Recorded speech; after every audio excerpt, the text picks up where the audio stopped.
breaking the fourth wall.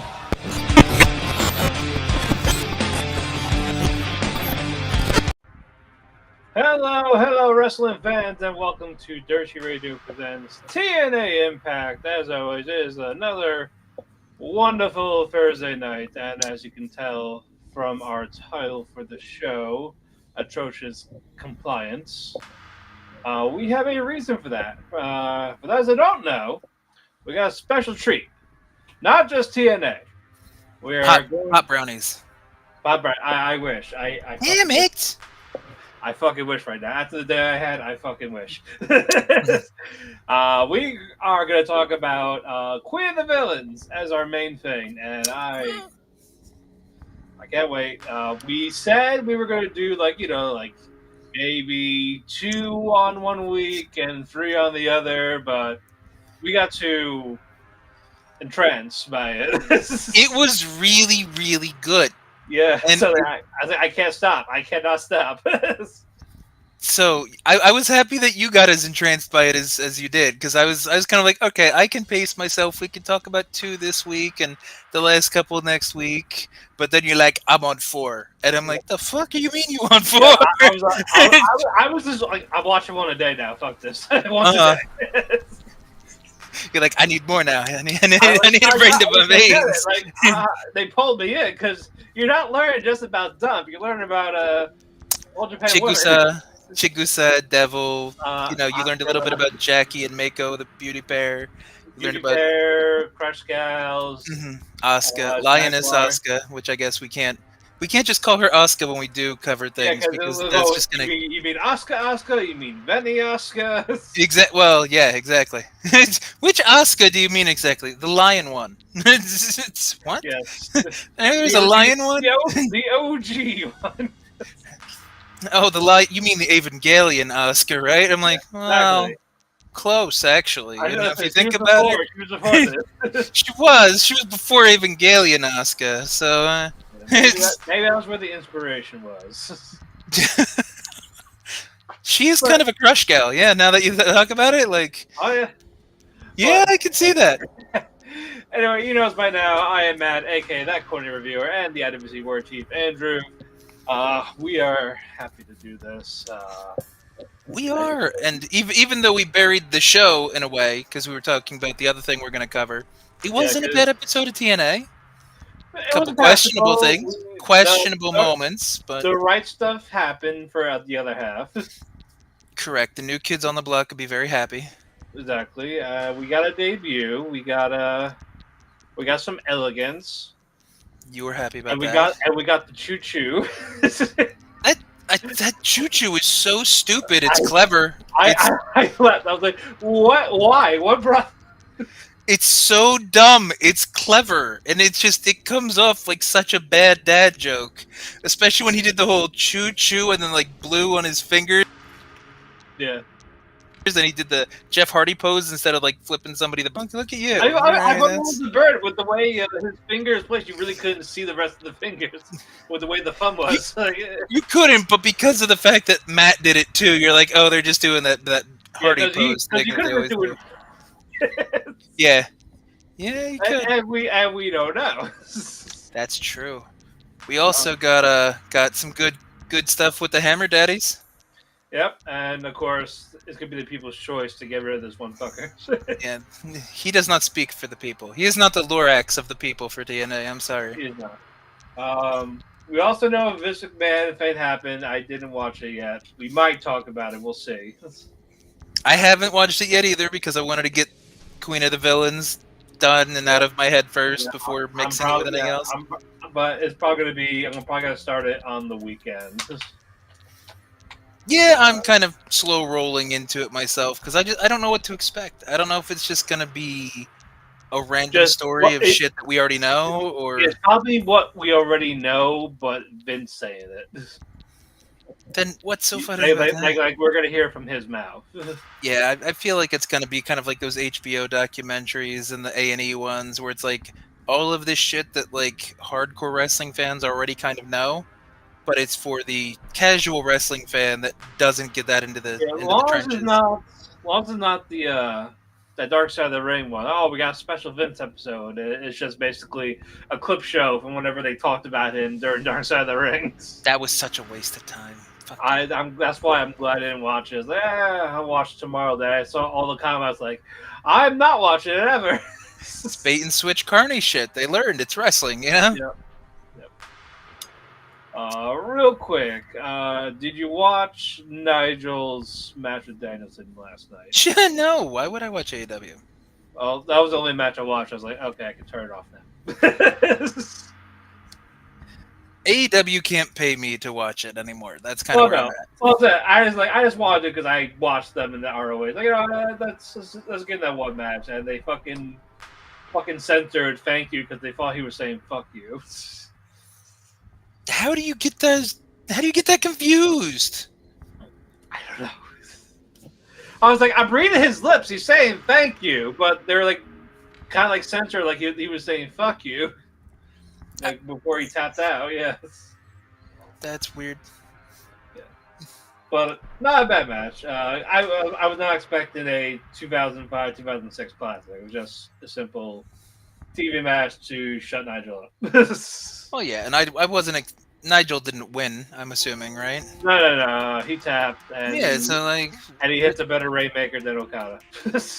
Wow, it's how the mighty have fallen. Yep. But like, there was no tension in that match. It was just a match to have one again because they can. I think this should have been a pay-per-view, not a. I feel like there should have been some kind of build. You know what I mean? I was saying like build it to like a November pay-per-view. This is the same as like Shibata and Tanahashi just having a buddy match for 10 minutes. Like, it means nothing. Like, Right. could it be an okay match? Sure, but am I gonna watch it? Yeah. No. There's like only the real ones though. Like, yeah, sure, but God, hype it, because if it's a big deal, like people say, it's hype it up a little bit. So just Nigel calling him out for X amount of weeks without anything from Danielson until he came out behind the curtain. Plus, like I said, I didn't even watch it, and I knew Nigel had no chance because I knew he position. wasn't going to win. Like, there was no that's way. a problem. If you're trying to pass this as like this big awesome match, it shouldn't be obvious that the person's going to lose. Yeah. So, there's that. But he finally got it, and they'll make him fucking happy. Thomas Yeah. Did Chelsea show back up just to make a Desmond Wolfe reference? We try to forget about Desmond Wolfe. But only the real ones know. You see, that's how that works. That real ones know. I remember that debut. Those awful hits to Kurt Angle. The Shia! Hey, with the loud screaming and the grunting. Nigel and Kurt had one decent match. Or Desmond and Kurt had one decent match. I like the Iron Man match. Yeah, that's the one I'm talking about. The fact that Desmond did not win any of it. I mean, I feel like they thought they had more time with him, though. Yeah, and then all of a sudden it's like, I'm not doing the this. hepatitis or whatever. Then it's like, what the fuck do you mean hepatitis? Okay, fine. Like, what do you mean the Hep B? It's like creative wasn't great at that time, of course, but like it could have gone somewhere if he didn't contract that and had more time. Yeah, agreed. Hold on, let me see. Did he beat Kurt Angle in his debut? Let's see. Did he? I'm gonna see. He won the street fight by a referee's decision. Then he lost the pay-per-view. So he didn't win anything that actually mattered. Yeah. There we go. He beat Cody Deaner. Stop it. Yeah, the fact that we still have to deal with him. He lost at Turning Point, and he lost at Final Resolution to Kurt Angle on that 2 out of 3 falls. Yeah. And he had like, did he have a big match in 2010? He had Angle with Pope. I think, or Pope was at least involved in this stuff because I think I vaguely remember him calling him like Desmond Ruffy or some shit like that. He lost in the 8-card stud tournament in the first round. Was Pope involved in that? Yeah, but Pope beat him. Okay, I don't remember exactly. I'm just saying. He had one heavyweight title match, but it was on TV, and where AJ won in less than 4 minutes. How the mighty fall, but again, I feel like they were building to something, and then they just had to all cut it over. all of his matches on TV were like less than 5 minutes or less. That was a weird point in time for TNA. Yep. He had a Monsters Ball for some reason. Hey, we're about to get another one of those. Oh boy, I can't wait. Yeah, you can. Hello, Eagle. Hello again. What's up, Randy? And his final match was beating Stevie Richards. Was he Dr. Stevie at that time? Was it 2010? No, it just says Stevie Richards. It doesn't say with Daphne or anything like that, because I think Daphne was his. Stevie. Okay. It was on Explosion. Oh, Explosion. Okay. It was Bane's favorite his show. Last televised match, he lost to Samoa Joe in the freeway with him and Rob Terry. That couldn't have been good because Rob Terry was involved. Yeah, and he lost to Kendrick in a submission match in 3 minutes. Wow. Yes. The Brian Kendrick? Yeah, the conspiracy that Kendrick. Wow. At one of these days, we're gonna after a bad episode, we're gonna just have to debate the lowlights of TNA wrestlers, like who was actually worse, Rob Terry or Anarchia? I don't remember Anarchia. Mexican America. Hernandez, Rosita, Sarita, Anarchia. We talked about this last week because you forgot that Zelina Vega was in TNA as Rosita for a hot minute. Oh yeah, that's right. Okay. And that LAX knockoff brand that they were doing was Mexican America. Okay. Yep, I see it now. Mm-hmm. Yeah, Anarchia was awful.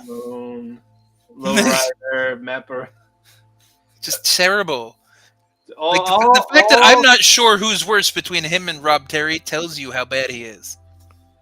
Jesse Goddard's looked great. Rob had potential. No, he didn't. He had a look. He was doing the Donkey Kong pumping, and then he had an awkward gay sexual tension with Orlando Jordynne.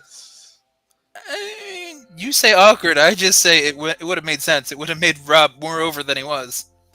If he just gave into it. The Orlando Jordynne gimmick was awkward. That's because of the time and how over the top he came down with it. That and in the fucking yellow caution tape and and it didn't help that Ric Flair chased away the one guy valet, so to the point where Orlando had no valets. True. It was better when he had one of each. It was kind of like Dalton with the boys. Yeah, it worked, and then of course Ric Flair had to be homophobic and drunk to basically make the boy run away, and then now Jordynne had no managers, and he was teaming up with Eric Young while wearing a Hooters top. Yeah, that's when it went bad. Initially, it could have been so shocking it was good. I still think there was potential there, but it got fumbled real quick, to put it nicely. No. But we might do a tournament of awful TNA momentum or something. Of terrible TNA wrestlers. Yes. We should turn that into a poll or something like that, just vote for your least favorite fucking TNA people. We can make that a thing for November during Thanksgiving month. Oh, our very own Feast or Fired type thing? Yes. Feast or Fired. Nice.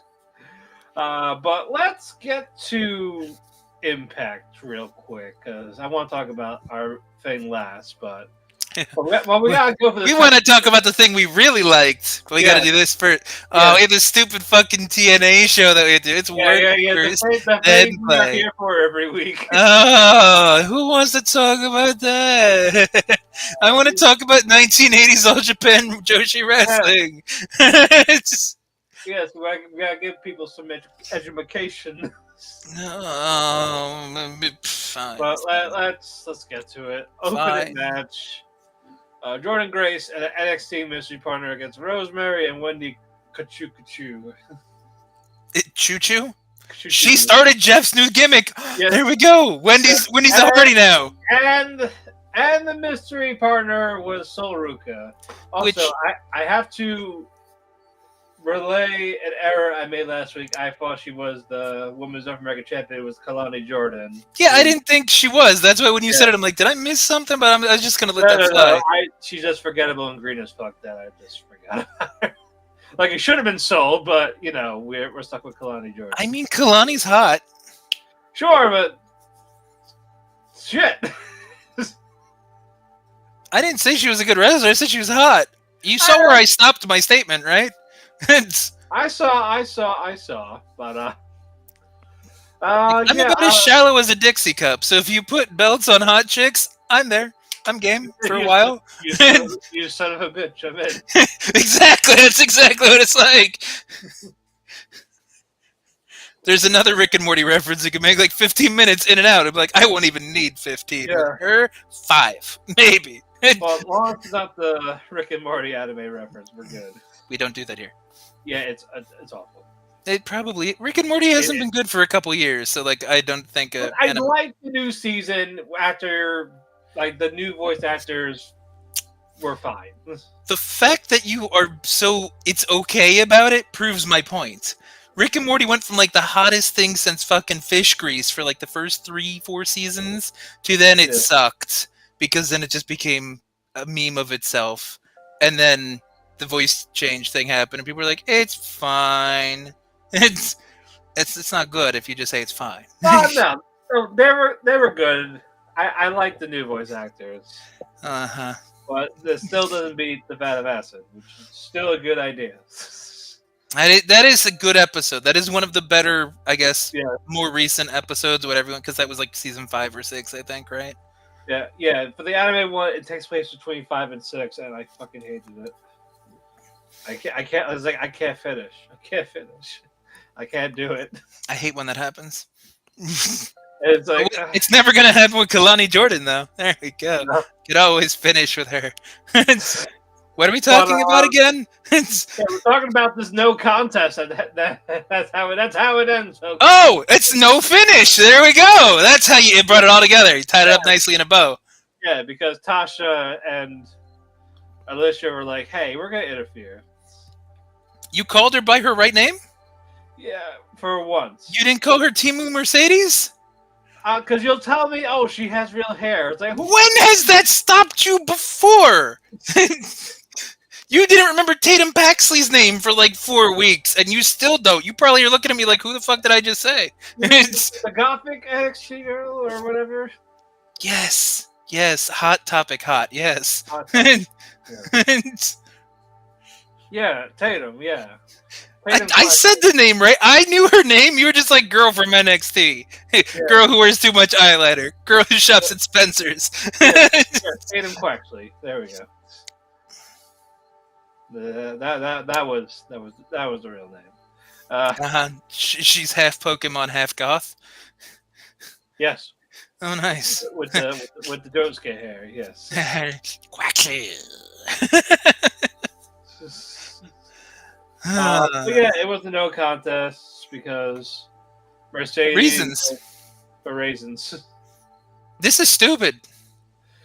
I was like, you couldn't give Rosemary a win to, build her up as next contender because she probably is going to be the next contender.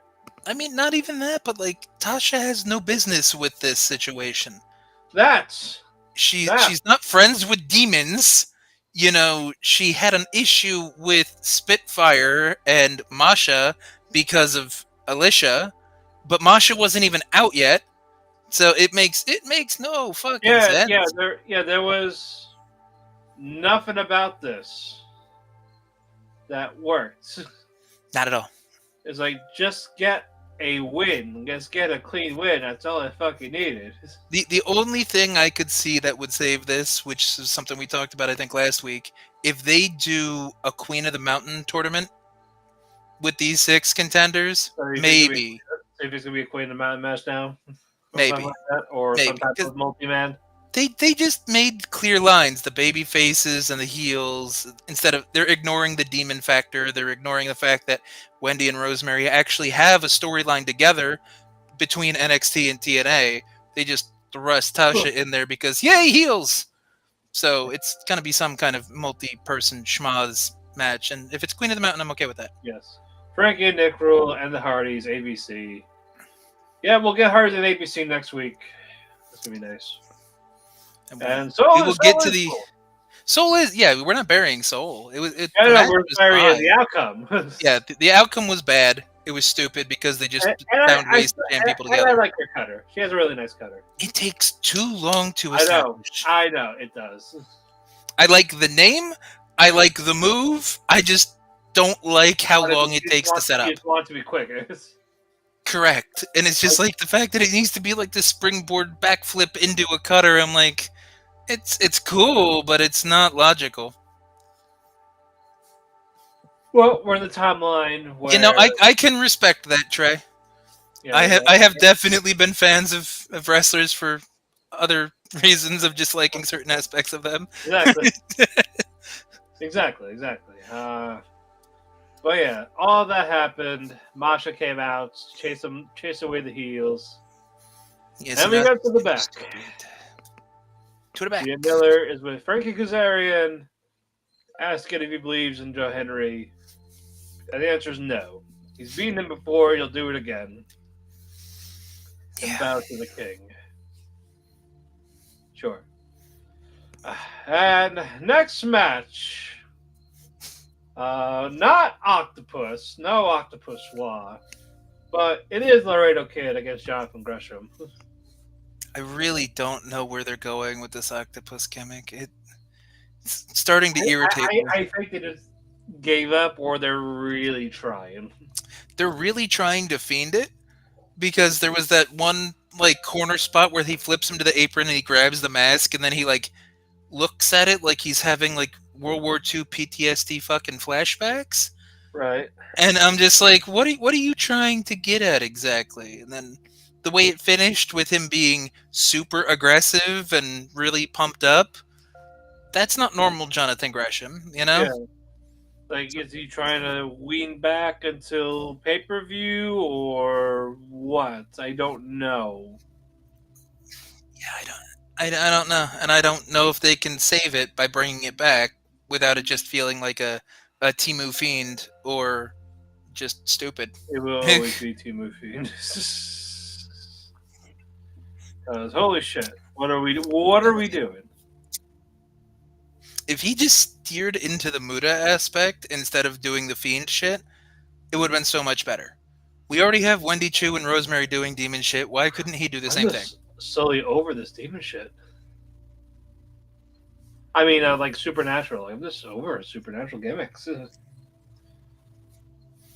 I mean, I would have been fine if it was like The Mask or something like that was doing it to him, and then you could turn it into like a actual like supernatural thing, but having to like purify the mask. Very Japanese, very TV show. Yeah, because we had like a cool voice for the octopus thing during those vignettes in the beginning. Like it was like this.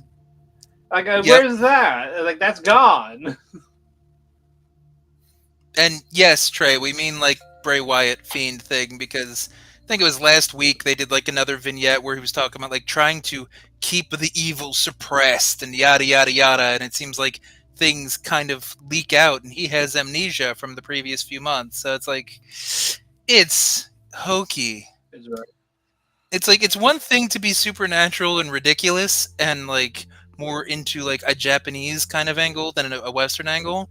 But when you're just hokey and you're not picking a lane and staying in it, and you're trying to like straddle between, that's when it just seems amateur and stupid. Exactly. Like just pick a lane and stick to it. But I did like he was aggressive with submission. It looked nice. I was like, okay, but the finish was different. Yeah, basically doing this like knee bar type of thing, just slamming the knee on the mat till Laredo tapped out. Very MMA, just trying to destroy his kneecap until Laredo quit. Well, no, that looked nice, and it was okay match. It wasn't great. I just wish there was a direction for. to make you want to agreed. give a shit. If I want directionless good matches, I'll watch AEW. But you said good, so that doesn't count. Hey, if you like Meltzer and his ratings, like, aren't they all like 27 stars and a half or something like that? Except the women. The women are the only ones that get buried. Everybody else, it's like 4 stars or higher. It's like this is not my type of match. It's not for me, but 4.5. Yeah. They literally just took a shit in the middle of the ring and sang a nursery rhyme in Spanish. Yes. 4 3/4. What? It was in the Tokyo Dome. Oh, there we go. That adds like another 1.5. That makes sense. Okay. Okay, that makes sense now. Okay. And then we go to the back again, and this time we see Santana. He got a weapon. And he did. He must have been watching Queen of the Villains. He was ready to go. Because wasn't it that same weapon that Dump uses? Did he have a chain? I think it was a chain, wasn't it? Like a bat or something. They showed it real quick. I could have swore it was a chain. I don't know if they have a clip. But no, he just attacked the system. We don't know what happens. We don't know the outcome. We don't know if he murdered all 5 of them. Did you not see the blood in the vignette afterwards and all the screams of horror after he closed the door? They're dead. So that was him after the fact. Okay. It was. They're either dead or it was really rough sex. I thought that was just him, like after the Texas death match. No, that was supposed to be today, not last week. It wasn't after last week. But also, shout out to Danny Ocean's show and Free NT Wrestling Podcast for interviewing Mike Santana yesterday, and they answered our question on the air. So once I get a clip of that, we will play it hopefully next week, and you get to see and you'll hear Santana's response to how is he going to handle the moose problem. Fair enough. Yeah, so we have murder backstage. That's always murder. All the murder. And then murder in the ring because we got X Division action with our X Division champion, Speedball Mike Bailey, teaming with Leon Slater and Kushida to take on Zachary Wentz and the ABC EFG. XYZ. I mean, they're ABC, and Zachary Wentz is mostly X, Y, and Z in his name. If Dez was still a rascal, he'd be the X. But no, Zachary can be the YZ. Yeah, what a prick, man. Ruining everything, and then Trey had fucking surgery or some shit like that. I know, he tried to kill him. Fucking A, man. Why can't the rascals keep together? They can't. I guess they didn't agree on the weed to smoke. They're too high. They're just like, dude, what would be a good idea if I just turned on you? Stuff was good shit. Like, no, this ain't the good shit. How dare you? What did you lace this shit with? This shit is ass. Civil War. Yeah. It's just like fucking Marvel Cinematic Universe. It's the Stoner Civil War. Like, you laced it with fentanyl. No one likes it. Oh, yeah? Well, you laced it with this. Oh, fucking Stoner Civil War just ends up fucking everybody goes to White Castle afterwards. But, yeah, it's exactly as you expect for an X Division match. High spot. Crazy moves. People get stuff. More stuff. Yeah, the right guy won. Zach pinned Slater, I think, with the UFL cutter. It was Slater. Yep. 1, 2, 3. So it looks like we are going to have a Wentz and Bailey rematch at Bound for Glory. With the way it's going. I'm fine with that. I mean, I wouldn't be surprised if they gimmick up the X Division match. I don't want them to, especially if they go Queen of the Mountain or like a triple threat. Like, everything shouldn't be a gimmick match. We already got one gimmick match, and that's what I don't want. So, do you mean the Monsters Ball? That one. Oh, maybe that could just unseat Grado and Abyss as like the worst fucking match ever. We will talk about it when we get there, but I don't want to. But It'll be redacted. I'm gonna find a way to redact that from my brain when we have to watch it. But again, okay match. It served its purpose. Right guy won. More or less, Yep. yeah. Now we go to the back again with Jake Something working out while Hammerstone's pumping him up like, "Get me, bro. I got your protein shake." Yeah. Mm-hmm. Hey, it's Yeah, no, bro and then shit, you Cody know? Deer's like, "Hey, I don't like what you're doing. If you when you You're were mean. when you were with me, you were still losing matches, and now look at you. You're winning. I don't like it." How dare you win? I don't want to be a loser. You're not a loser if you do things for the people. Yes, like Hammerstone is Idiot. not the guy you Fucking should be hanging dumbass. out with. And he's like, "Hey, Cody, you're a failure." And the Cody says he doesn't walk away from family, and he doesn't walk away from a fight. So next week, Diener and Hammerstone. Last time they fought, that shit was I competitive, hope. and I didn't like that. Yeah, agreed. I hope Dinner leaves on a stretcher because this way he can't walk away from family or the fight. Yeah. He gets stretchered away. It's, And fucking Hammerstone will just push him down the steps while in the stretcher. oh yes, yes. Go full. What was that? Was that Braun and Roman Well, when they did Braun that? does like When Braun fucking like murder him. Just like, I'm finished. didn't he just like flip him Yeah. off a loading dock instead of like in an ambulance or some shit like that? Throughout the night, like we're just trying to get him into the hospital truck. He's like, here's a wheelchair, yeet the wheelchair. Okay, here's a stretcher, flip it. What the fuck, dude? Oh, Didn't he like back a dump truck into like the ambulance or some exactly. shit like that? That was a crazy fucking time. Like, yeah, holy shit. Braun was ever as over. No, like we need vehicular manslaughter. Braun Strowman to just come back up instead of. Bronson Reed, so but Bronson's doing it to him. Well, that's fine. Doing it to him. He just throws people at him. That was almost as good as the spot where fucking. For the fucking fans. That was almost as good as when Braun threw the fucking chair randomly at Roman and it was just fucking perfect. Where he's just like, eat no, and then Roman was like going for the spear and just gets clocked in the fucking face and Was it the chair or the steel steps? What? I thought it was the chair, but I thought he just like chucked the chair. Yeah, the actually like nice, comfy announcer chair or whatever the fuck it was. But either way, like that was just beautiful. It's like I like when they just pick random things or people to throw at people. That's fun. Plus, I wish Strowman would stop doing that stupid run around the ring shoulder tackle thing. It looks stupid the first time he did it, and it looks more stupid every time he does it. Yep. Especially when he misses. I wish they give Bronson the Intercontinental title now that Jay has the belt. Like, well, I guess Bronson could win because a heel needs to beat a babyface. I'd be fine with Reed. Like, you can't just get rid of their top guy, one of their top guys, Seth, do all this, splash it on top of a car, like destroying the ring essentially, and having a last man standing match with Braun Strowman next week. If he wins that, like you cannot go backwards with this man for a bit.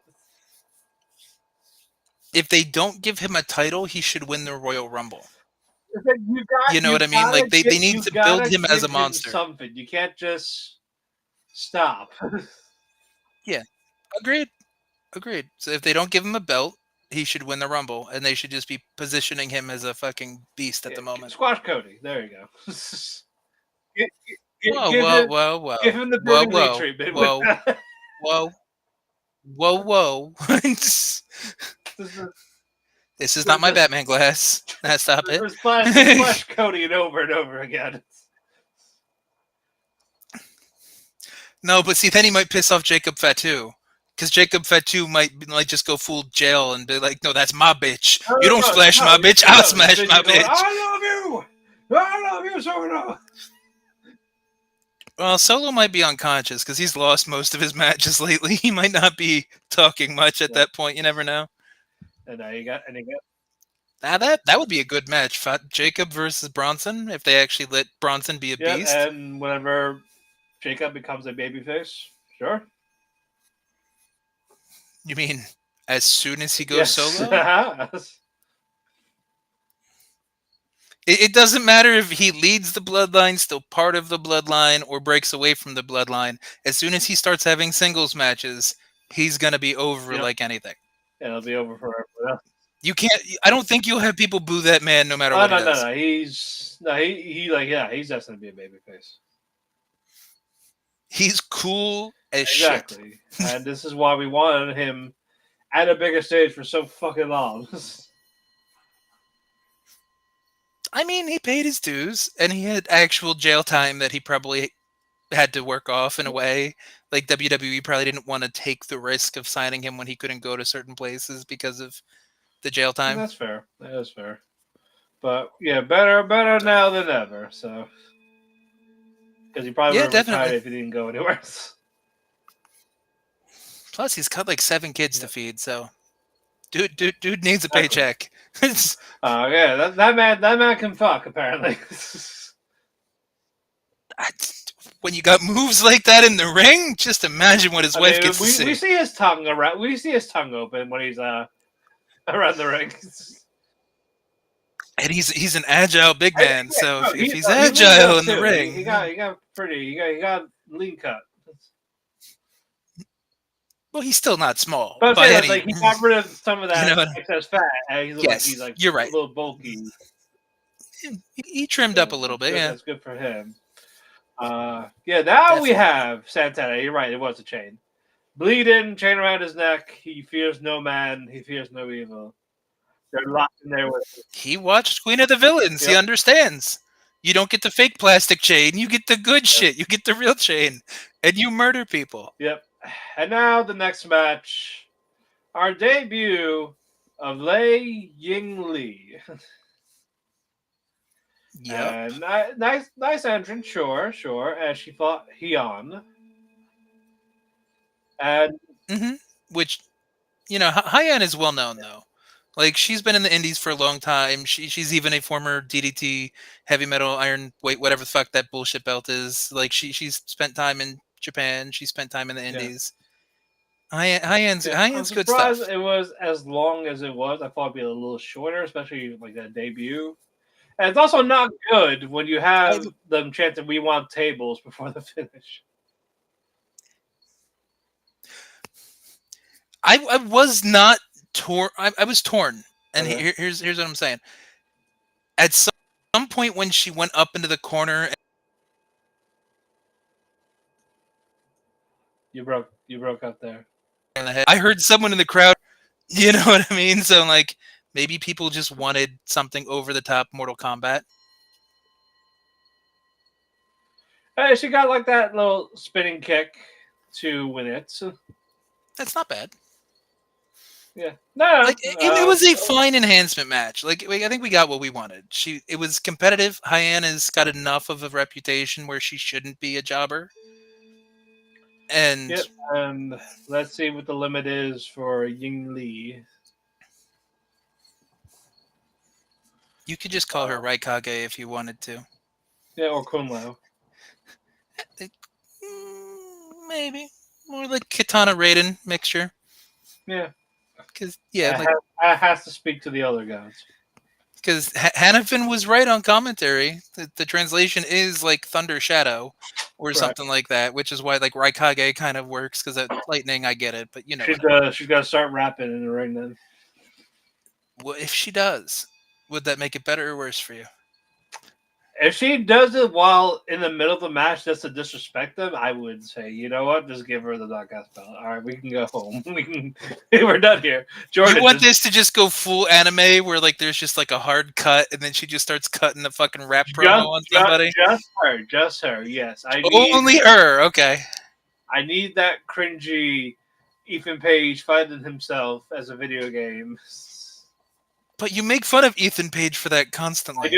I But do. you wouldn't make fun of Zai Zhao. Oh, no, I would, but I still want it. It's because she's hot, isn't it? Yes. Okay, that's good answer. Good answer. I can't argue that. To the back again. Leon Slayer apologized to Mike Bailey. He's like, hey, it's okay. People lose. Don't apologize. It's a future decision. Pin up, tits out. I mean, That is essentially what he said. Yeah. Like, oh, wait, wrong company. Chin out, chest up. You're good. More or less. I don't. It was a Bailey promo. Bailey's not known for his promos, so. No, he's not. And after that, it was ABC talking about, hey, I know they used their rematch on us, but now we're going to use our rematch on them. And then the Hardys came up and was like, hold on, we beat the system twice. So I think we need a title shot, and you cannot stop the Choo, chugga chugga. Chugga chugga. Choo choo. What the fuck? I hope he's sober. I just liked Ace's reaction of, well, that's new. I guess that happened. I like when they like fourth wall break a little bit from the gimmick and what they're saying because it's wrestling to just kind of be like, well, that was fucking weird. Okay. Like, fucking weirdo. Well, but we get another promo, but this time not the back. No way. As you could do promos from other places? Yes, as we hear from Josh Alexander. When he goes into the ring. And, ooh, Nelly. But fans are chanting, you tapped. I was like, yeah, I deserve that. I did questionable things for stuff I'm not proud of for certain people. He didn't believe in Joe Hendry, but now he does. I did it to motivate him, if you will. I did it for The Rock. I was only testing him. That's all that happened. That's exactly it. Totally believable. I buy everything he's saying, 1000%. Yep. And now, for everyone here in San Antonio, he calls out Eric Young. Eric Young comes out. He's like, you know what? This is the real walking weapon. This is the one. The applause is earned for a lifetime. This is the guy I wanted. Good job. And then Josh is like, thanks. It takes a real man to admit he was wrong. You're a good guy, yeah. Yes, hit my music. And it's like, no, after you. No, I insist. Like, well, all right, fine. Eric gets like, oh, allow me. No, come in here real quick. Come here. German. Yeah, and then, good, at least continuous storytelling. Macklin came out for the save. Because he said he had EY's back the whole time, so Macklin is still baby-facing himself. Yep, and now we see Sinner and Saints backing up Josh. Fucking indie dorks with the worst names in the fucking world. And then Josh hits the C4 spike. Well, fuck. I have no words for this. This is like Suzuki, but you only get Yoshinobu, Kanemaru, and Doki. Yep, and then... well, also RIP to Suzuki for losing to Jack Perry tomorrow, so rest in peace. Suzuki loses? Oh my god, really? Like that's all he's done. Like months left. To this fucking jungle jack off. I mean... He's a bad dude. Don't you understand? He goes against rules. Yo, he's done hard times. Like he fought Dominic. He's just like Dom. He did hard time in jail. He can't go back. He can't do another nickel. Like Exactly. He's seen things. Don't you understand? Yes, he was crucified. He was willing to be set on fire. Yeah, but instead they just wanted a house murder. I was hoping Josh would have a free schedule. Maybe find a TNA legend at Bound for Glory. Like an AJ Styles. But he is. He'll be facing Eric Young. He's a TNA legend. But an AJ Styles. Eric Young. There's a special showcase match like AJ Styles. Eric Young. Hello, Logan. Welcome. AJ Styles. Eric Young. Why? I seen it already. But you said everything, and they heard everything, and they're just like, TNA original, a legend. It's a special match for Bound for Glory. It's gonna have weight. It's gonna, yeah. You know, it'd be great here. Eric Young.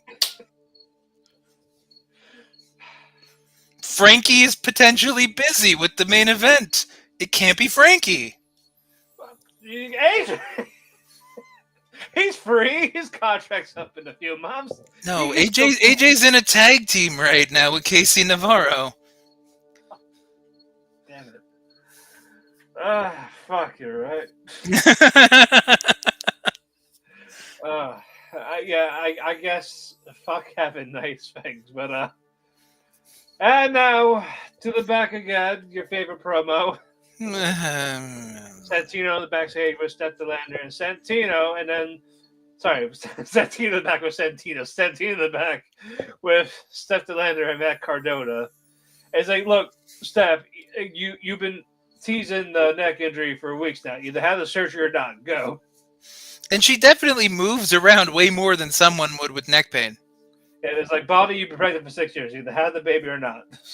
More or less. And that's the thing that I hate the most about this. Not just Santino being goofy with Cardona and then setting up the Monsters Ball with PCO and keeping count like Santino 6, Kudoba 4. I am in the lead. I'm winning. It's like, okay, that's kind of funny.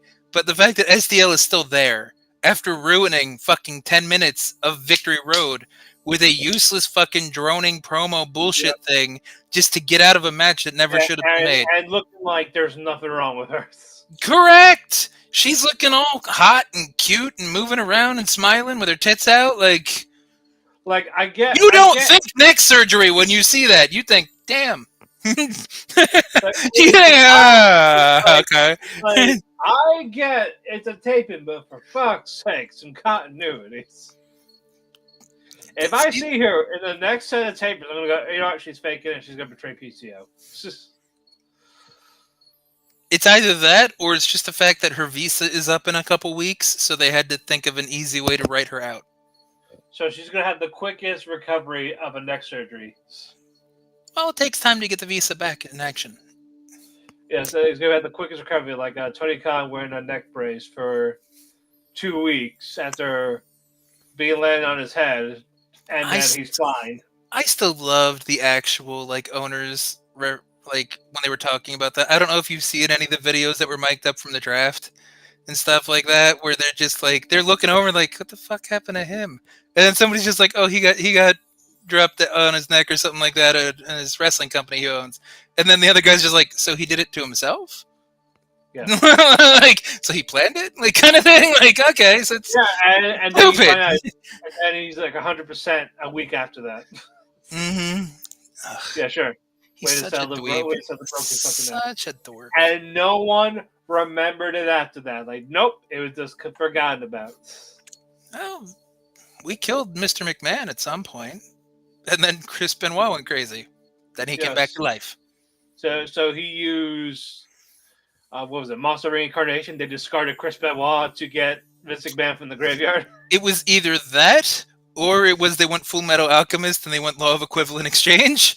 I like the idea of Monster Reincarnation. That's just because you don't want Full Metal Alchemist ruined for you beyond already Edward. I mean, well, depends on which Full Metal you're talking about. One was just a little shorter. And I mean Brotherhood. There wasn't a lot of difference. And one had Nazis. But everything has Nazis. Hellboy has Nazis. That doesn't make Hellboy great. I know, but I'm saying it's always Nazis. That's what I didn't like about. Of course, it's always Nazis. Core alchemy, Nazis. Helsing, Nazis. Yes. I love the Major's monologue though in that bridge. Yeah, so do I. You know what? If I was still in active school when that came out, that probably would have been my monologue. I would have just done that one. That is very good. I still did not watch that last episode of Helsing Abridged. No. Why? It's great. I keep forgetting. So I'm gonna have to It's do been like 10 years. Where have you been? I don't know. You forget to remember a lot, don't you? It's like I'm not ready, and then it just turns to I was never ready. Then you're like, shit, now I just need to rewatch it because I forgot how they exactly told the story before that. Well, I get to rewatch Jolly Wally. Jolly Wally. I had the Motley Crew with my vampire hearing. Huh? Yes. all of that. Yes, I will gladly rewatch it. It's a shameful thing. Lost your head. Yes. Yes, again, that's great. Is he fucking Gordon Shamus? Yeah. Like he is, I guess. I am the Dandy Man. I also like the Enrico's voice actor. It is pretty good, yeah. Like everything about Hellsing Abridged was fun. Yeah, yeah, I do like the VAs for that were great. Still, like, how's the countryside on fire? It could be more on fire. Like it's like we had alliance. We tried to contact the United States, but since they're already rebelling, or our attack came, they're like, no, actually. You're losing to a 20-year-old woman. Wait, she's 22? And she's a girl? Like, you finally get inside me, how you in the wrong and fucking the queen is like, is that Betty? Get out of the way. Yeah. It's like, well, I kept your bed warm, and I was like, back then I was worried. So does that mean the queen was like, interrupt my story again, Jerry? See what happens. Like, yeah. Good segue. Good segue. Because we're getting to our favorite segment soon. Yeah, soon. But we're getting reckless. I said favorite segment. Yeah. Yeah, favorite girls. It is. You want a meme on Reckless, but then now Reckless is associated with Ash, and then anything reckless, yes. And my damn enjoyment of Zaya Brookside's bullshit now. But I swear something's wrong. Like I'm sick or something like that this year. Yeah, yeah, I don't like it. I don't either. But like, I mean, Zaya did okay. She's playing her role really well of like babyface that's getting frustrated and screwed over by asshole heels constantly. So yeah, of course. Then the little outfit was cute. Of course, I have to bring that up. Oh yeah, no, I like that little sway wiggle thing she's been doing before her elbow. Like it's nice. I like both their outfits. Yes, that's a nice way to put it. But Ash, by Elegance, and our Mr. Concierge. The concierge. And just they're watching because why not? And Reckless didn't do bad again. She hits the rarefied area. Yep. Guess to impress Ash. Yeah, and then they're like, okay. So do you think this is going to end up with Zaya staying babyface and just constantly being like the stupid Sting kind of babyface in peril, constantly getting screwed over left and right? Or is she going to get frustrated enough to join Ash? You talking about Zaya? I hope she stays babyface. Okay. I wasn't sure if you were getting any vibes, because the fact that she was like doing the cheeky little taunts back to Ash and getting a little more rough and violent and irritated. Right. I'm not sure if she's gonna stick with the typical old like 90s baby face of just kind of dumb and on the receiving end of all the screw jobs, or if she was just gonna get pissed off and just say, fuck it, I'll help you out. Stop screwing with me, screw with somebody else. Yep. But before the main event, we're at the back again. As I get the limo, oh my god! I was there for like 5 minutes, and I need a fucking limo. Have you ever stood in heels? I was hurt. Even if it's 5 minutes, come on. Feels hurt. I know. I got it. Thank you. Good.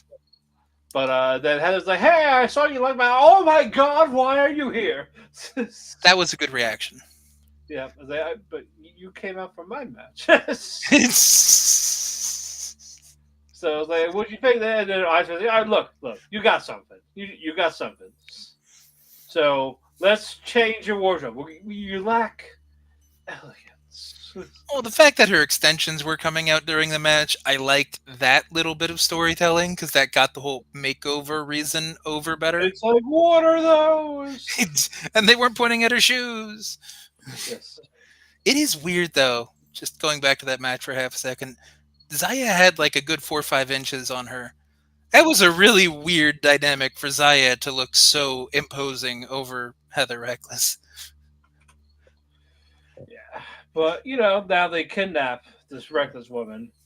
So let's get you She dolled wanted up. to be kidnapped. That's not kidnapping. It's like, yeah, you're going to get dolled up now. You're going to be a real doll. It's just like those 90s movies with Freddie Prinze Jr. It's like She's All That or whatever the fuck it was. It's Well, I'm not sure yet. like, let's take the ugly girl, even though she's really just dorky looking with glasses, but that's ugly in 90s terms, and make her hot, make her the prom queen. That'd be funny.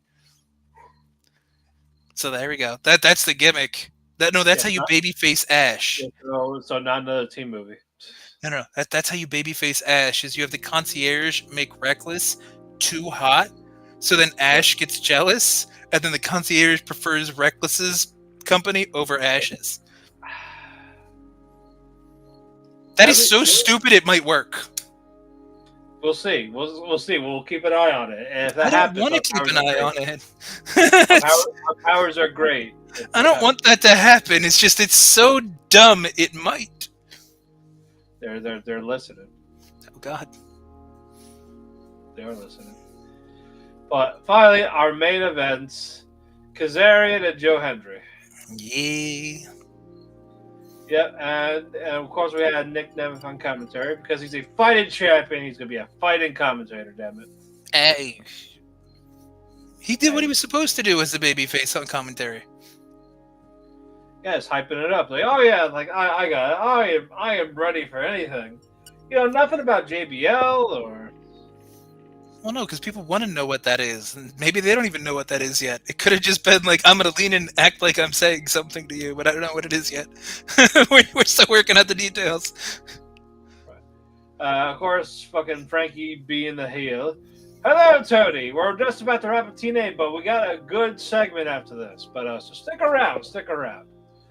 But anywho, yeah, Hendry was gonna be on the mic, and then Kazarian's like, "I'm gonna attack you." Yup. Well, that was after Hendry ran him down, calling him Antonio Banderas, dad from Spy Kids, Puss in Boots. Actually got a Puss in Boots chant. That was funny.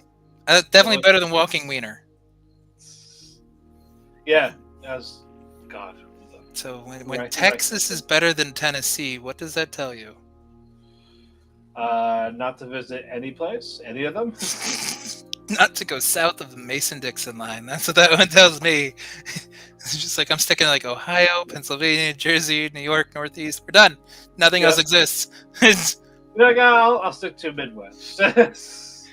Maybe I'll dip a toe past the Mason-Dixon line in like Delaware or like the north of Maryland, where it's still kind of okay, but like nothing else. No. But no, this was a good TV main event. Aside from the picture-in-picture spot. I didn't get picture-in-picture.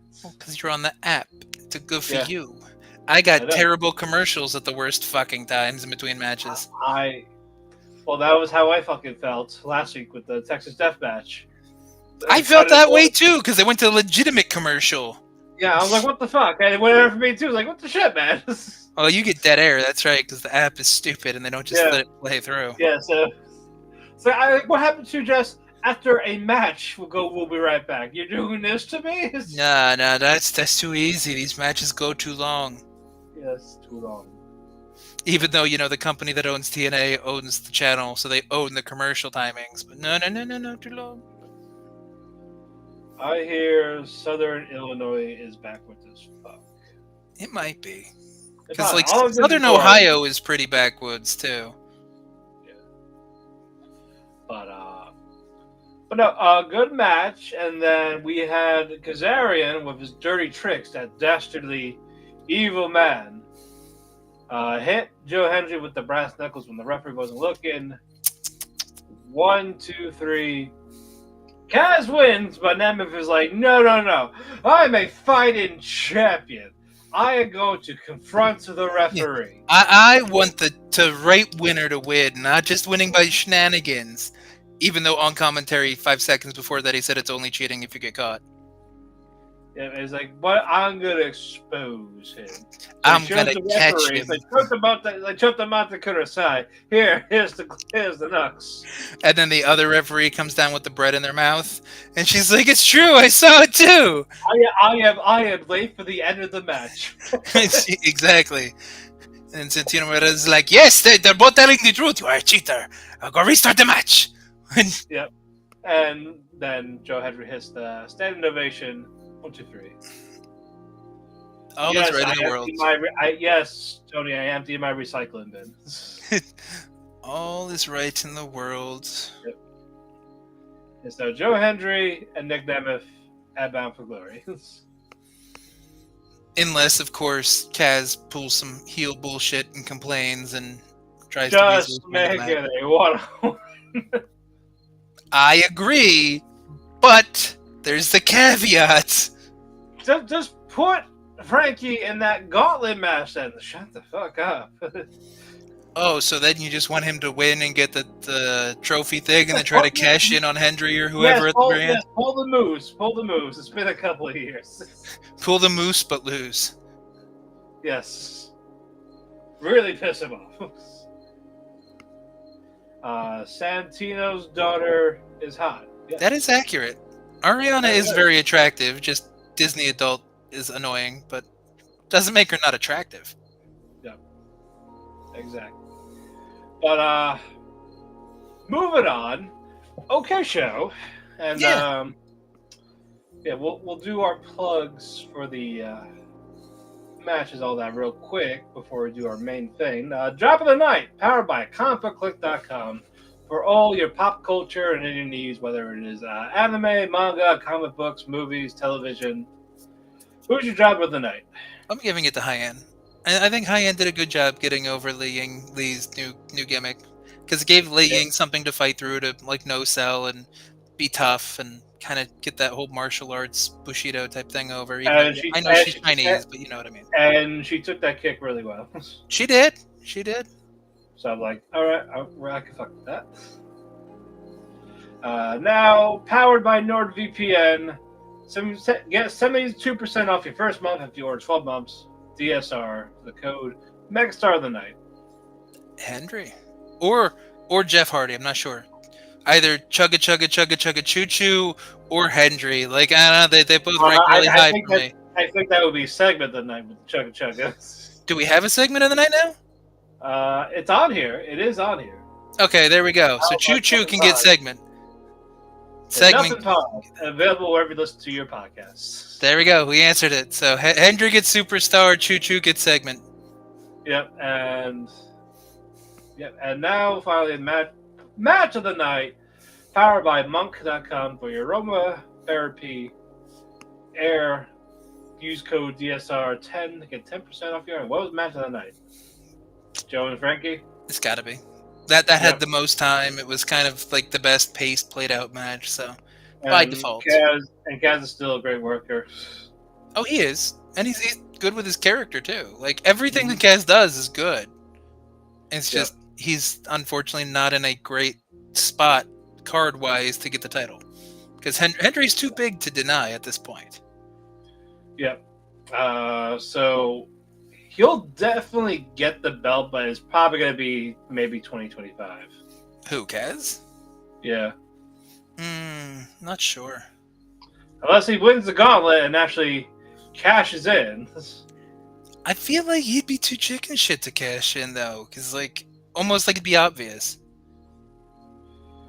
Do you both know the cover of Uncanny X-Men 207 is great, right? Google it. Let's Google this. Time to Google things.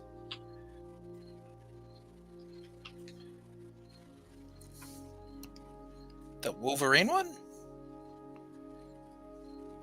Is that it? The 1981 version? Because that's the only thing that's coming up for me is that's... Yeah, Uncanny X-Men 207. Uh-oh. You found a different one? No, Okay. I have not. But I wish TNA was on the road more. Yeah, you know what?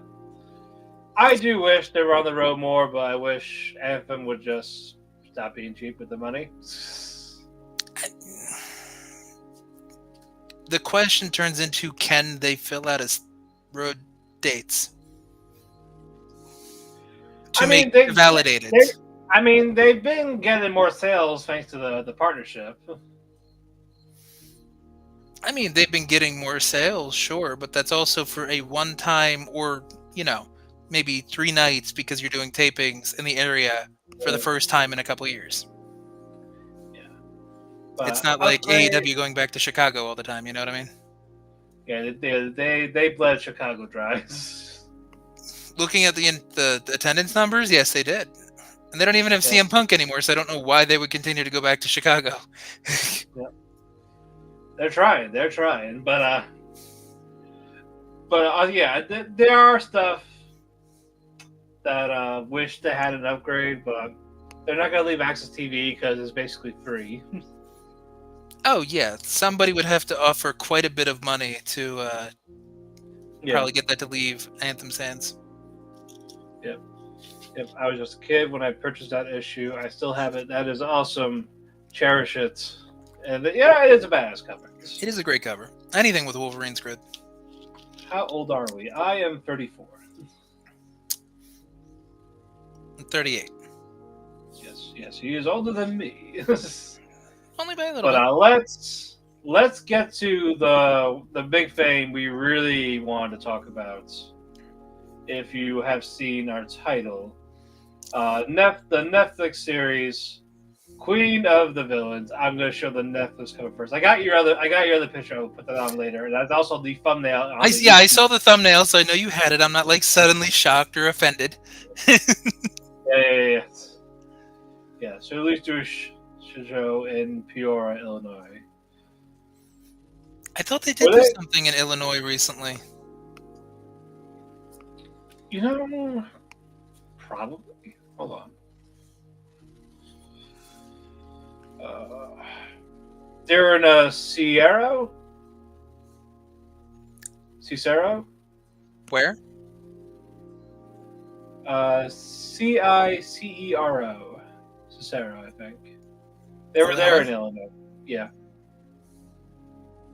So not Peoria.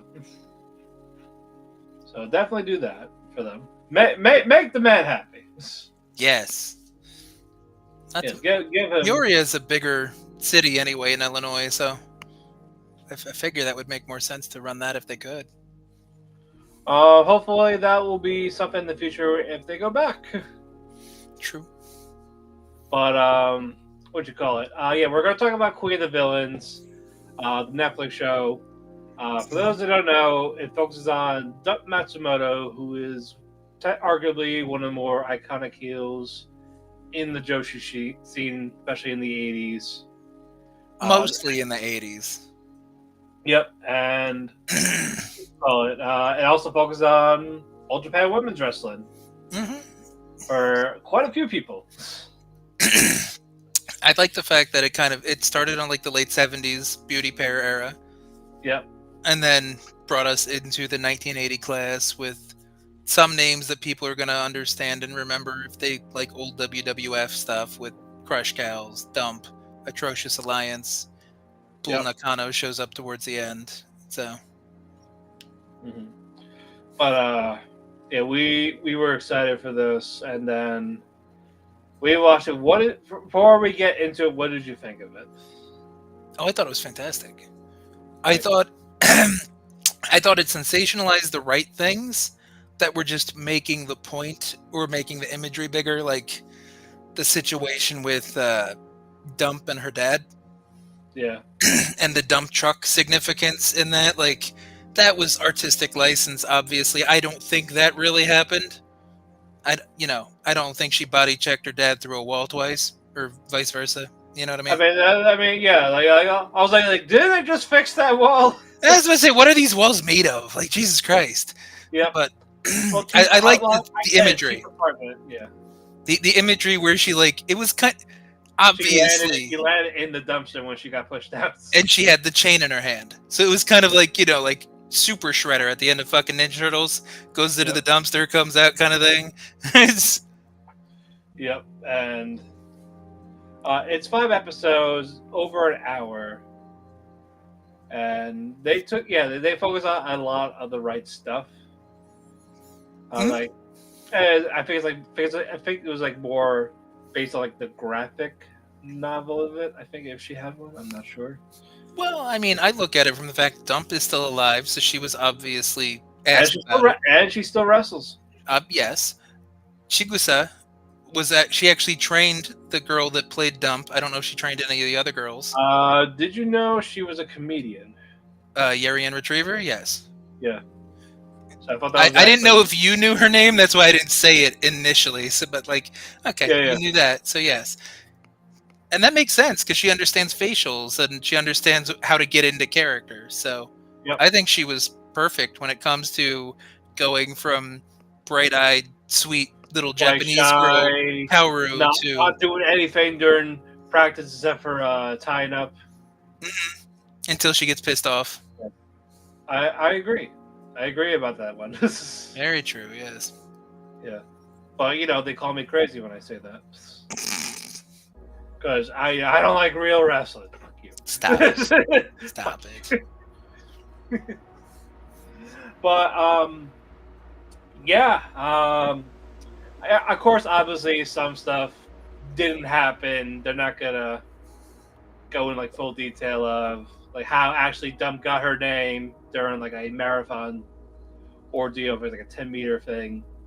That's where she revealed her name. But this one worked so much better after like reading Chigusa's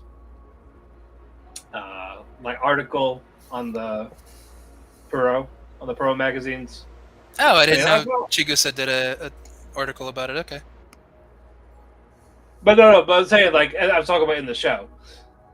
Oh, I thought you meant she recently did one about the show. Okay. Oh no! I'm saying like how Dump got more of the aggressive side. This worked better here for the Dump gimmick origins.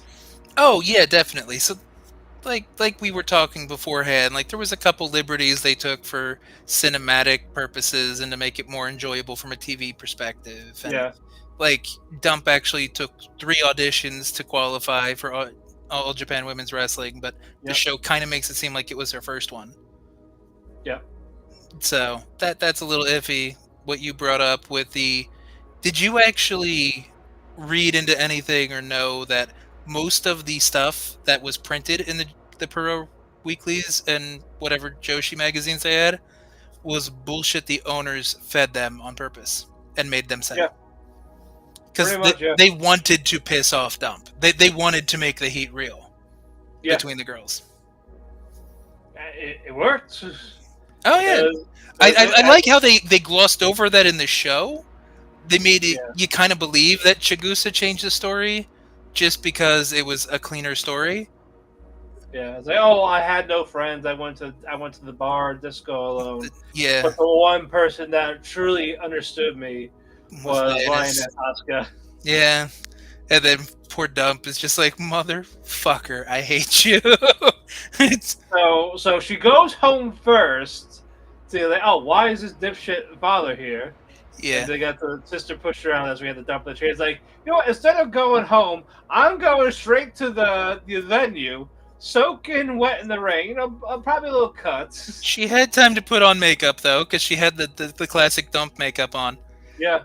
So that's where you knew it was bullshit, obviously, because they made it seem like she came in from the rain. Or she transformed on the way there. Exactly. She's not a magical girl. She's not the dump truck magical girl. Even though that would be a good anime right there. Could you imagine fall into a dump truck to fucking turn into an anime magical girl? Or the dump truck turns into a magical girl? Shit. As she has a dump truck back there. But she does. That's actually accurate. But, so... I think the matches were depicted nicely. Yeah, most of them did happen, and some did, but not. What was that girl's name that didn't exist? Oh, lovely Yanayama doesn't Yeah, exist. she did not exist, It and I does think sound like a very 1980s All Japan name, though. yeah. So no, so I give them A for creativity there. That they're just like, we need an American first word and a very Asian last name. Okay, we got this. Yeah. They also didn't show that Dump won the world title, but you know what? Given this, It it wasn't makes needed. sense. Yeah, They were because she was more. focusing on her Yeah, villain 'cause arc. she drew a lot of money with just the gimmick. Because for those that don't know about Crush Gals, they were basically Hogan popular in Japan. No, no, no. They were fucking El Santo popular in Mexico. Okay, They were they're bigger than Hogan. yeah, They were literally pop idols. They were yeah. variety show TV personalities. They were wrestlers. I was They saying did that. everything. I was saying that for the casuals, for the Hogans. I mean, well, Hogan was peanuts compared to them in how Yeah, big they were in their yeah, region. right. Because Just like okay, El Santo is probably like the biggest fucking wrestler in the history of wrestling, but American fans don't know that. yeah, no, I get people say Ray is like culturally influential, but it was El Santo. I'm sorry, it's El Santo. But but no, Crush Cows. The people that portrayed them, they also did a great job. We got the tension with Jackie and what was the partner's name? Maki Ueda. Yeah, Jackie Jackie and Sato Maki. and Maki Ueda. Yeah, that was really good. We don't know, like, yeah, I'm pretty sure, like, oh, it wasn't like unscripted type of thing, but they did have that loser must retire match, and they even got like the times right, like, oh, it was like this is a 48-minute match. Yeah, I was surprised how down to the details they were for like if it was a 5 minute squash or like if it was a 25 minute thing. Like the death match was actually, I'm pretty sure it was like 25 minutes by the time everything was done. Which death The match? hair The one with versus the hair hair? death match, It was 10 minutes. but 25 with the hair shaving too. True, but I'm saying like the match itself was 10 minutes. Oh no, but I mean like all the pageantry and everything. The only thing they did different in the hair versus hair death match is Chigusa didn't stand up for herself at the end. Yeah, there The was way the show definitely. portrayed it was that she was more out of it and exhausted. Yeah, she gave it. It gave it like the Vader Inoki treatment almost. Kind of, yeah. Even though the actual match, like Chigusa literally runs to the announce table to say she didn't lose, and that a lot of people just claim that the ref was, you know, Yeah. shady. And they show their gauntlet match, like their round robin, Tournament. 1985. Mhm. Yeah, they switched that because semifinals it was Dump and Chigusa, but I get why they did that because they didn't want to see Dump being Chigusa twice in the show. Well, It made yeah, it more dramatic for the hair versus hair. correct. And I was a little disappointed they didn't show Asuka winning. Just like, oh, here she won, like a little bit of the match, but I guess they didn't want to show her being pinned in the show. I'm, I'm not sure. You know what I mean? Because I feel like it's just at that point in the series, it wasn't about the wrestling. It was about Chigusa and Kaoru's weird friendship, hatred, frenemies before And you find frenemies out, was a yeah, word. they were never really like good friends in real life. But that makes it more interesting. The fact that Chigusa had all this influence in the show, and she didn't make herself out to be better than she was as a person. You know what I mean? Yeah. She was okay with a kind of starts off like buddy buddy with her, and then kind of becomes a bit of a egotistical cunt. It's like, okay, I like the fact that she didn't make them make her seem nicer. No, I like that because All Japan women, yeah, it's cutthroat. It's very cutthroat. It is, and when you're over as fucking shit. So like, you have to be bigger than the company in a way. Yeah, and Crush Cats were more over than their top single star, which was at the time Jaguar. Correct. Because Jaguar was a good wrestler. And that's actually legitimate criticism. That she was a good Yeah, wrestler, but she didn't have the charisma that Crush Gals yeah, had. exactly. And like there was never gonna be like it got to the point where Jaguar was more or less an afterthought and went to Mexico. Correct. Until she joined that other promotion that Jackie did to try that comeback. Like, yeah, let's show them what we actually do. But Dump scared a lot of fans. Like, think of like men like Abdul the Butcher or Brody. She was like that with the women, like scaring them, like going in the arena, Mm-hmm. making people bleed. There were people were when she saved Chica's head. There were like 500 people or so waited for her outside to basically want to gang up on her. Oh yeah, they were outside of the tour bus. They were shaking it. They were hitting it with things, calling her out, trying to kill her. And she Basically. got stabbed at a bar. Yep. With The glass. hatred was real, man. Wrestling was real in the 80s. You didn't know this?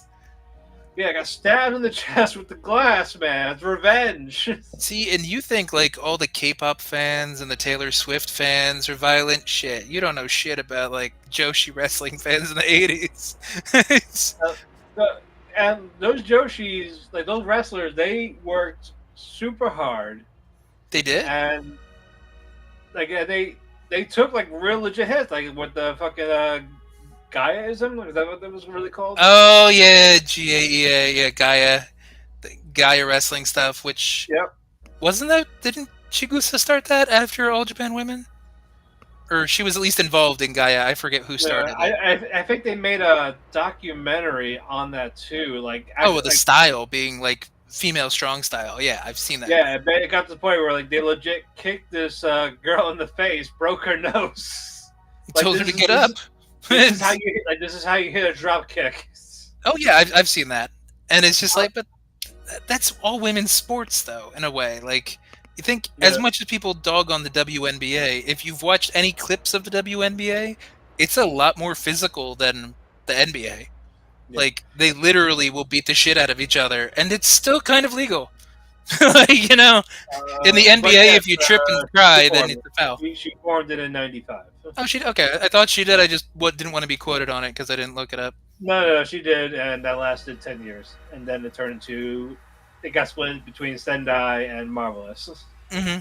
Which makes complete sense because that's kind of what Chigusa had a lot more hands on at times when she came back for special events or something like that. Yeah, and I believe even Chigusa is still wrestling.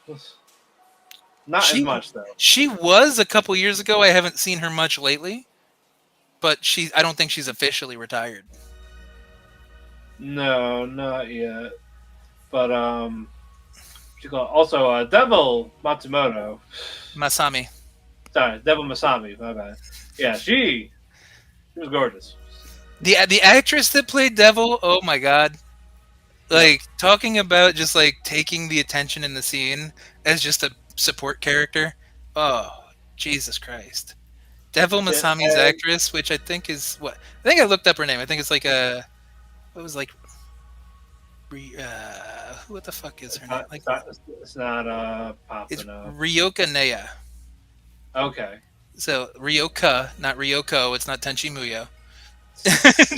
And Neya, and like, you know, but like she just you know, like, I'm just kind of tickled by the girl. What I'm just like, I'm gonna look up what her real name is and what else she's been in, because I'm just like, she's a good actress too. Like, that's the best part, is that she definitely portrayed the older kind of fighting for her position, bitchy heel who didn't want to get like usurped, but wasn't nearly as over and had to learn her place.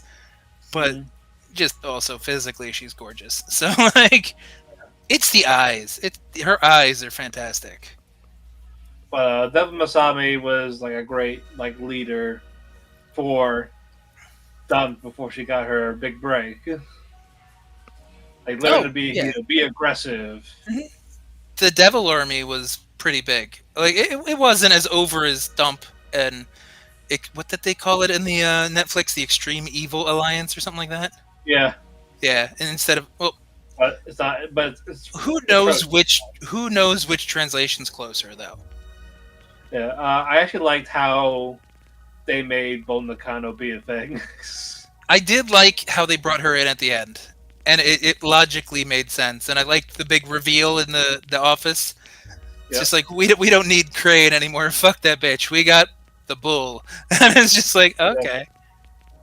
I thought Yeah. Bull's actress really fit well. Like she had the look, she had the body type. Hmm. I thought Bull looked really well for the fact that most of us would know who Bull Nakano is. It was Well, nice to at least bring her in for like the last episode and a half or 2 episodes. absolutely. And I'm glad they showed like the first hair versus hair match. Hmm. And how they did it in the show was very well done. But if you guys haven't seen it, watch the actual match. You can find that on YouTube, I'm sure. You can, but I don't know. But I kind of feel like the Netflix one zoomed in. Obviously, it was choreographed correctly or place set yeah, or however you want to say it, were for a scene. But I feel like that got everything across just as well, if not a little better, because you saw how desperate and how upset Lioness was. In the that actual match, it's a little harder to tell unless you already knew their yeah, dynamic and like the actual reaction from management, and the fans being like aghast and crying the whole hey, time. Chigusa actually can't lose, but And then them going into oh fuck, oh fuck. See that I also don't know how true that was. I feel like they took more of that shoot style management, just saying fuck it, they're not gonna listen anyway. Let's bet 30,000 yen on it to see who wins. Like I feel like that was a little fluffy. yeah, but I feel like it was the plan. Like I think it was originally done, but it's like, oh, we can't do it because of this. And it's like, maybe we can make it work. So let's have Dump win still. But I liked how they did it. Like, oh, like just take a dive, we'll give you 1,000,000 yen. And I got to play like, yeah, she was willing to play along. Then so I was like, you know what, fuck this. Which that's just she was that good. And they knew it too, because it's not like they lost money. People hated her. They People gave buy more money tickets. because they want to see Dump get her ass kicked. Damn right. People buy money out of hate, buy tickets out of hatred. People hate watch TV shows. People hate watched wrestling back then. If you hated the Yeah, person, you guys. showed up to boo them. You didn't just not turn on the Because TV. we had heels. Go And figure. real heat. And real heat. Look at that.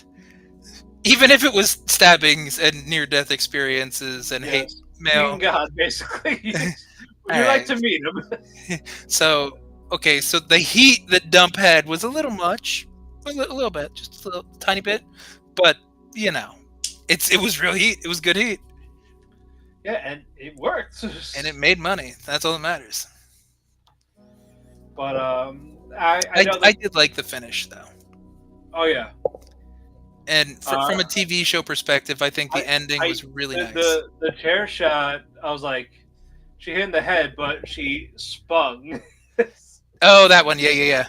I was like, like what the fuck? This had like the chair like on her head, like bam, headshot, and just fall over. Don't do this. Spin. I mean, that actually hurts, though. I don't think they gimmicked chairs back then. She wasn't going to hurt her sister, if that's the one you're talking about.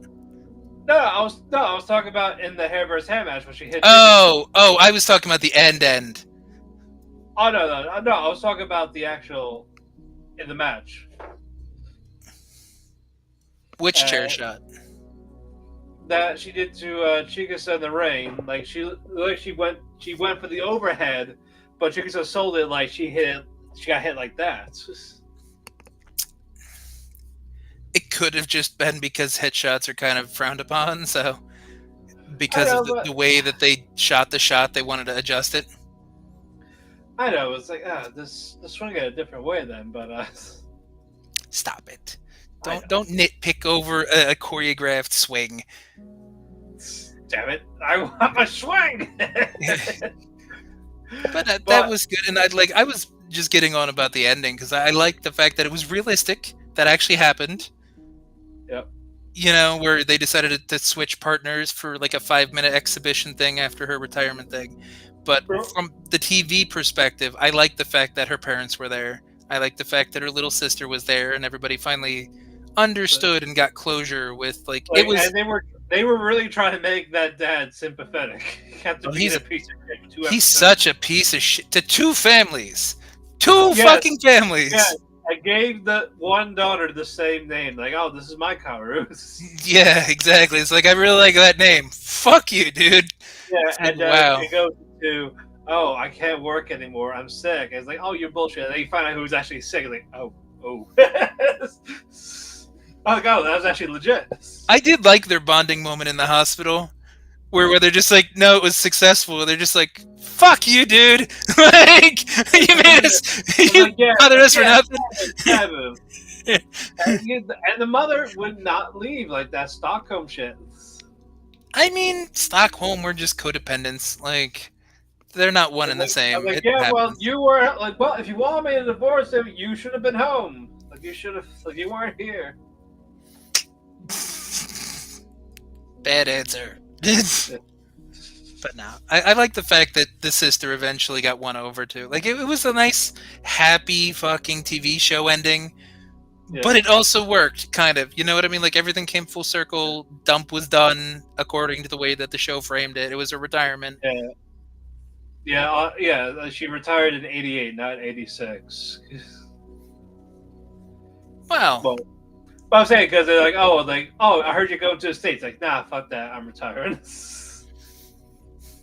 But yeah, also, guys, I don't know. She actually did go to WWE, but only for like 3 matches. But there's only a handful of matches. Yeah, Crush Gals went over there. And those are actually on YouTube in the WWE vault. They released them the day of this show. It was well timed. What can you say? Yeah, bunch of fucking Velvet McIntyre and like Wendy Richter matches. So like that's really going back for some people. Yeah, but no, that was cool to see. Did you watch any of the Vault matches? I watched one of them, yes. Did you watch a Crush Girls one? No, I watched, what was it? What girl did they fight? Was it Dump and Bull? Yeah, Dump and Bull as a tag team. Against, I think it was it Wendy and Velvet McIntyre? Wendy Richter and Velvet? I thought it was like Valerie or some shit. Yeah, Dawn Marie and Velvet McIntyre. Oh, Velvet McIntyre and someone else. Okay, I just got the I didn't see the Candice Pardue, Susan Starr yet, or Linda Gonzalez and Velvet McIntyre. The Crush Gals one is funny because Gorilla at some point gets their names mixed up. Yep. So he starts calling Lioness Chigusa and Asuka, Chigusa. Like, it's backwards. It's fucking funny. It's like, they're color coded. Stop it. Chigusa wears red, Asuka wears blue. It's not hard. But yeah, then they ended with Jackie making their own promotion, even though it didn't end well for Jackie there after that one shoe fight. No, it didn't. But and then say, oh yeah, we're gonna get rid of AJW. This is how we want real Joshi wrestling to be. It's like, oh, like, what are you doing? And yeah, they didn't show the second hair match because that was where Chigusa won. Correct. To get that up. But they talked about it in the show, but they didn't say if it actually happened or not. Just, yeah, we were going to have it. They want it. They want a rematch. But I kind of wish we got one more episode, but given it was like this rise of the villain and then like the redemption, as they say, as a person, this was nicely done. I loved it. Oh, same. It focused on what it had to focus on. It wasn't going to be a whole life story retrospective. It was the rise of the Queen of the Villains. You got to see the rise, and she got to retire on top as the biggest fucking villain in Japan. Yeah, and you had other people trying to influence it, like fucking Kagetsu, trying to influence that kind of move. Without the fork, but... Yeah, I mean, Bull continued the story for a long time. Yep. And Kagetsu tried, and then Natsuko Tora, she's trying. Natsuko's got more of the Bull look, too, so that probably helps. Just Kagetsu was just a better worker. Oh, completely. Kagetsu was a way better worker. Yeah. I wonder if Dump did not retire then, do you think she would have won the WWF Women's title instead of Bull? Depends on if they wanted. Or they both would have won it eventually. Probably both, but they probably also would have had to change Bull's character. Yeah. That's Because true. she'd either be part of Dump's team, or you can't have two big fucking evil heels. Yeah, although and they I don't think they had a women's tag team title around that time. Mm-hmm. So unless Bull beats Dump and then takes the mantle of biggest baddest queen heel bitch in Japan, then what's Dump do? Actually, no, they did have a women's tag titles back then. From the 80s. Yeah, it ended in 89, but Okay, so it depends on when they would have done it then. yeah. And they had the Jumping Bomb Angels had it. Were they in America at the time they had it, or were they in Japan? No, they were in America. They got it, and they won it from the Glamour Girls. Okay, so America. And 5 months later, Glamour Girls won it back, and they were the last champions.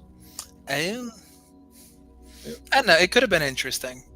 I kind of think it's an interesting concept that old Joshi wrestling had a hard out at like 26. Yeah, like you had to retire at 26. You were done. Like you had to move on with your life and go get married and have babies. Like unless it's just never gonna happen, and you're just it's this Christmas cake clause. It's already Boxing Day. Let's go. You're 26. Get the fuck out. Like. Could we see more Puro or Joshi programming on Netflix because of this? This is a success. It would depend on who, and it would depend on how they frame it. I think the beauty in the Dump situation is that a lot of people don't know Dump, which is why they had to put Bull in at the end, just so that people would latch onto. It's like Bull Nakano's teacher, almost, like origin. Like they knew of a familiar face, more or less. It's kind of like Dragon Ball Z was supposed to be about Gohan, but we had to get Goku for a while, and then the fans rejected that, and then now Gohan's a bitch. But it was supposed to be about Gohan. It's a good thing Bull Nakano is a better Gohan than Gohan. Right.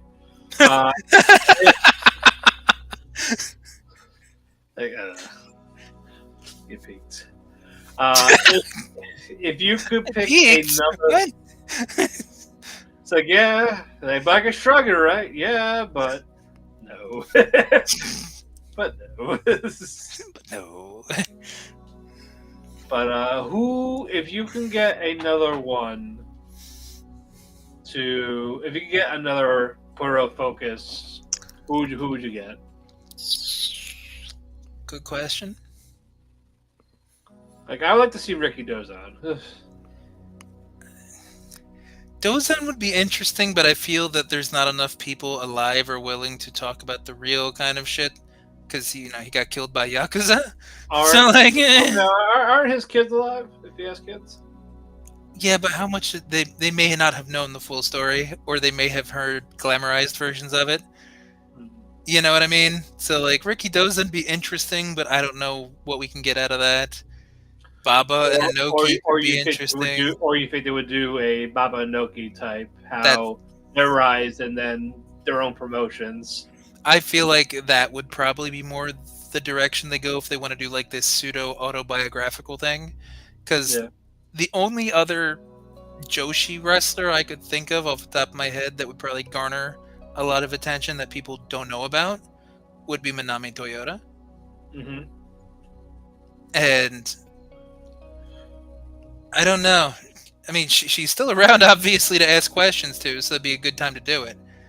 But I feel like Baba Inoki might just. And that's not. Or they could even do like a kind of sequel, but not really. But like more focused more on like the fall of the All Japan's Woman, and then these other promotions coming in.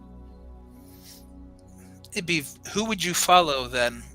If you were gonna mold a kind of sensationalized I story, guess Chigusa. would you pick Chigusa, Bull, Hokuto? Like who from like that late '80s, '90s girls that most of us know because that's when we got exposed either in WWF or WCW or tape trading. Yeah. I was like, I don't think you can make a show on Jumping Bomb Angels, but And I don't think they were that big. Honestly, they just had crossover appeal because WWF pushed them a little. yeah, as I said, like you know what, people would know them, and they're not as popular as Crush Gals or '70s, but they were still Yeah, like, Beauty Pair, Crush Gals. I can think of a yeah. few people that are bigger than Jumping Bomb Angels, probably. You know what? Do a prequel on Beauty Pair. Okay, let's not go too far back now. I Stop. know. Fucking, But, you went but, like but give, Argentina Rocca versus Bruno San Martino, and then fucking. I'm waiting on the Buddy Rogers. Okay, stop it, Jesus Christ!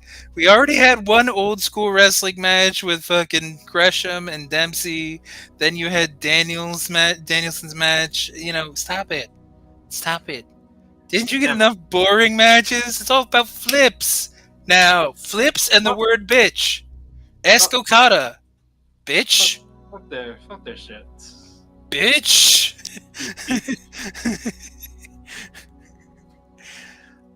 So out of 5, what would you give Queen of Villains? Pick 4.5. I know, I think that's fair. I mean, nothing's really perfect. I think they sensationalize the right things, but I don't know. I would say I do wish I had one more episode. Like me, like selfishly, Yeah. I kind of wanted one more. 5 is a little too short. Yeah, if it had one more episode, I probably would have given it a 5.